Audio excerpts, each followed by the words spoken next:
السلام علیکم ورحمۃ اللہ وبرکاتہ۔ آج کے ایک نئے لیکچر میں آپ کے پاس حاضر ہوئے دوبارہ سے پارٹ 301 شارٹ لیکچر نمبر 1، جس میں ہم آپ کو شارٹ لیکچر میں بتائیں گے پورے پراپر لیکچر کی ڈیٹیلز۔ تو سٹارٹ کرتے ہیں۔ Ideology is a set of ideology lecture ہے، لیکچر نمبر 1 آئیڈیالوجی پر ہے۔ سب سے پہلے آئیڈیالوجی کی ڈیفینیشن دیکھ لیتے ہیں۔ جو چیزیں ہائی لائٹ کروں گا وہی آپ کے شارٹ لیکچر میں انکلوڈ ہوں گی، جسے میں ہائی لائٹ نہیں کر رہا وہ آپ کے لیے اتنی زیادہ امپورٹنٹ نہیں ہے۔ Ideology is a set of beliefs, values and group and ideas of a group and a nation. It is deeply ingrained in the social consciousness of the people. It is a set of principles, framework of action and guidance system that gives order and meaning to life and human action. سب سے پہلے یہاں پر دیکھیں کہ ideology کا مطلب ہوتا ہے نظریہ۔ یہ ایک انسان کا ہو سکتا ہے، ایک گروپ کا ہو سکتا ہے، ایک گروہ کا ہو سکتا ہے، 2 انسانوں کا ہو سکتا ہے، 3 کا ہو سکتا ہے، لیکن یہاں پر ایسی کوئی بات نہیں بیان کی جا رہی۔ یہاں پر ٹوٹل نظریہ پاکستان کے بارے میں بات کی گئی ہے کہ یہ ایک گروپ کا نظریہ تھا، ایک گروہ کا اور ایک نیشن کا نظریہ تھا، جس کی بیس پر جس کے کچھ پرنسپلز تھے، جس کے اصول تھے، جس کے عقائد و ضوابط تھے، جس کی وجہ سے پاکستان وجود میں آیا، جس سے لوگوں کی زندگیوں میں بدلاؤ آیا۔ یہ ایک نظریہ تھا، بیسیکلی یہ ایک آئیڈیالوجی تھی۔ اس پراپر اور کہا جا رہا ہے سیٹ آف بلیفس، یہ ایک یقین تھا۔ آپ کی ویلیوز مینس اقدار، آپ کی ویلیوز، آپ کی اقدار، آپ کا یقین تھا جو نظریہ پاکستان بن کر وجود میں آئے۔ تو یہ تھی آئیڈیالوجی کی ڈیفینیشن، یہ جو یلو مارک کی ہوئی ہے۔ نیکسٹ اگر آپ پڑھنا چاہتے ہیں تو بے شک پڑھ لیجئے، لیکن وہ بیسیکلی آئیڈیالوجی کی ڈیفینیشن کے بعد آپ کو اس کی ایکسپلینیشن دے رہے ہیں۔ جی تو نیکسٹ آ جاتے ہیں ideology of Pakistan. The ideology of Pakistan took shape through an evolutionary process. Evolutionary کا مطلب انقلاب ہوتا ہے اور process کا مطلب عمل۔ Historical experience provided the base. Allama Iqbal gave it a philosophical explanation. Qaid-e-Azam translated into a political reality, and the Constitution Assembly of Pakistan, by passing objective resolution in March 1949, gave it legal sanction. جی تو آپ کو بتاتے چلیں کہ ideology of Pakistan ایک انقلابی عمل کے ذریعے وجود میں آئی۔ نظریہ پاکستان ایک انقلابی عمل کے ذریعے وجود میں آیا۔ تاریخی جو ایکسپیرینس تھا انہوں نے بیسیکلی اس ایکسپیرینس نے بیس پرووائڈ کی، مہیا کی۔ علامہ اقبال نے اسے اپنے فلسفے میں بیان کیا اور قائد اعظم نے اسے پولیٹیکل سیاسی جو ہے سچائی کا رخ دیا۔ اس کے بعد پاکستان کی اسمبلی نے جب آبجیکٹیو ریزولوشن 1949 میں جو ہے پاس کیا تو پھر اسے ایک لیگل مطلب قانونی اہمیت دے دی گئی۔ اس کے بعد نیکسٹ جو ہے یہ والا 3-4 لائنیں، یہ کوئی اتنی امپورٹنٹ نہیں ہے، اس لیے اسے ہم سکپ کریں، نیکسٹ موو کرتے ہیں۔ نیکسٹ آ جاتا ہے جی the ideology of Pakistan stemmed from the instinct of the Muslim community of Asia to maintain their individuality in the Hindu society. The Muslims believe that Islam and Hindus are not only two religions but are two social orders that produce two distinct cultures. There is no compatibility between the two. جی تو یہاں پر یہ کہہ رہے ہیں کہ یہاں پر basically یہ بتانے کی کوشش کر رہے ہیں کہ پاکستان کے مطلب مسلم کمیونٹی تھی جو اس وقت ساؤتھ ایشیا میں، انڈیا میں جو مسلمان تھے، جب انہیں دکھائی دے رہا تھا کہ ہندوؤں کے ہوتے ہوئے، ہندوؤں کی میجورٹی میں ہمارا فیوچر یہاں پر کسی صورت میں سیکیور نہیں ہے، کیونکہ سب سے پہلے مسلمان یہی چاہتے تھے کہ وہ ہندوؤں کے ساتھ رہیں، ان کا یہی آئیڈیالوجی تھی۔ لیکن پھر اس کے بعد جب انہوں نے دیکھا کہ اسلام، وہ مسلمان تھے، وہ بلیو کرتے تھے، یقین رکھتے تھے کہ اسلام ہے، اور ہندو ایسا مطلب بالکل بھی یقین نہیں رکھتے تھے، اور وہ کہتے تھے، مسلمانوں نے یہ کہنا شروع کر دیا کہ ہندوازم اور اسلام ایک الگ کلچر ہے اور ایک الگ ریلیجن ہے، اور واقعی ہے، جو کہ ایک سوشل آرڈرز بھی ہے ان کا، سماجی رابطے مطلب اس میں بھی ان کا تناؤ رہا، مطلب یہ آپس میں مل جل کر اتنے سالوں سے، یہ آگے میں پڑھ نہیں رہا، اس سے میں اردو میں ڈیٹیل میں آپ کو بتاتا ہوں کہ کیا ہے۔ اتنے سالوں میں اکٹھے رہتے ہوئے بھی مسلمانوں کی ایٹنگ ہیبٹس، میوزک، آرکیٹیکچر اور اسکرپٹ وغیرہ، یہ سب ہیبٹس جو تھی وہ ہندوؤں کی ہیبٹس، مسلمانوں کی ہیبٹس سے ڈیفرنٹ تھی۔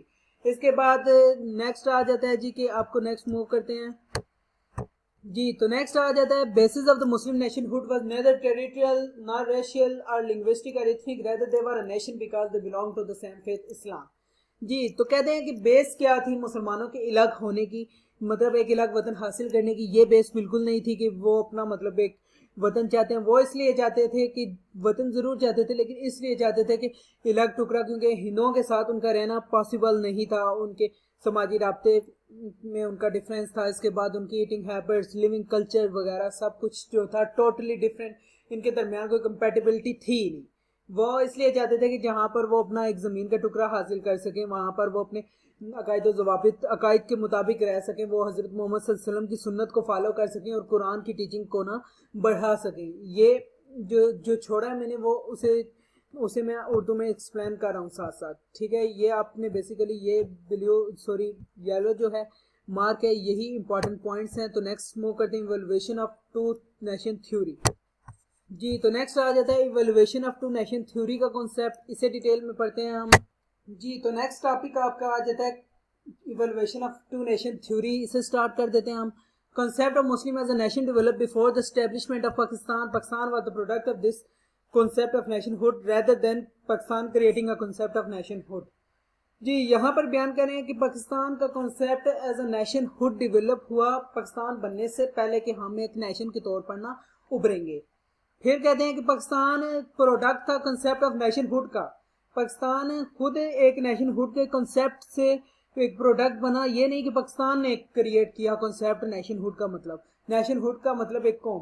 اس کے بعد نیکسٹ آ جاتے ہیں ریٹروسپیکٹیولی the Muslim nationalism emerged with the advent of Islam that introduced new principles pertinent to every sphere of life. It implied the redemption of the humankind, establishing a benevolent society based on Quranic teaching. The beginning of the Muslim nationalism in the subcontinent may be attributed to the first Indian who accepted Islam.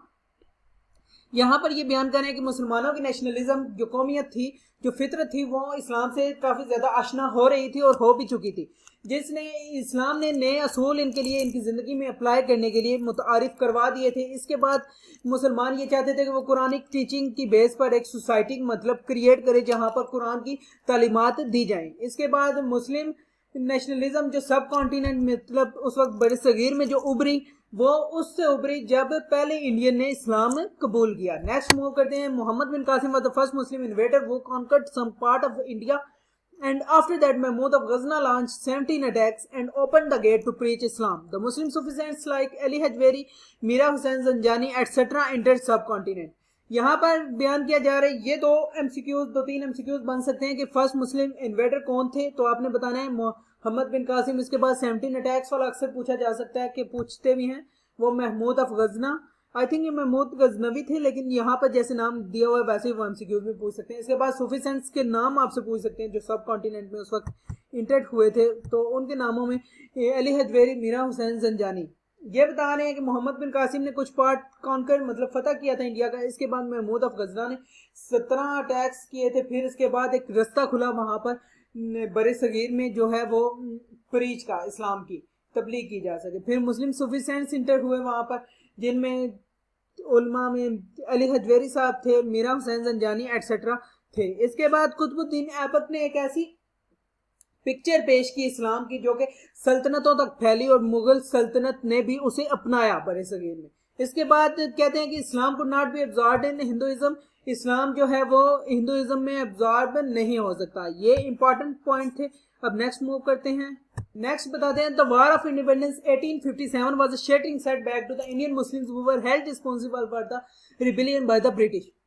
British جو تھے وہ یہی سمجھتے تھے کہ مسلمان ہر چیز کے ذمہ دار ہیں، مطلب تو وار آف انڈیپینڈنس 1857 میں جنگ آزادی جو تھی نا، جو لڑی گئی تھی، جنگ پلاسی بھی جسے کہا جاتا ہے، تو برٹش انہیں مسلمانوں کی نا مطلب اس کا ذمہ دار قرار دیتے تھے۔ The prominent name among them is Sayyid Ahmad Khan, who awakened and guided his community well in time. His educational drive, the Aligarh movement, proved with the best means of social mobility for the Muslim gentry under colonial rule.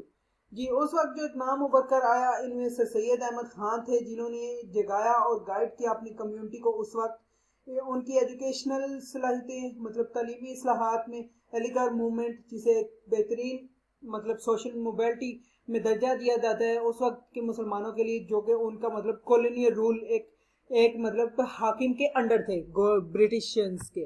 اس کے بعد in 1885 the Indian National Congress was founded to indicate the beginning of the Indian nationalist movement. Under the British, the Congress worked and held the British rule.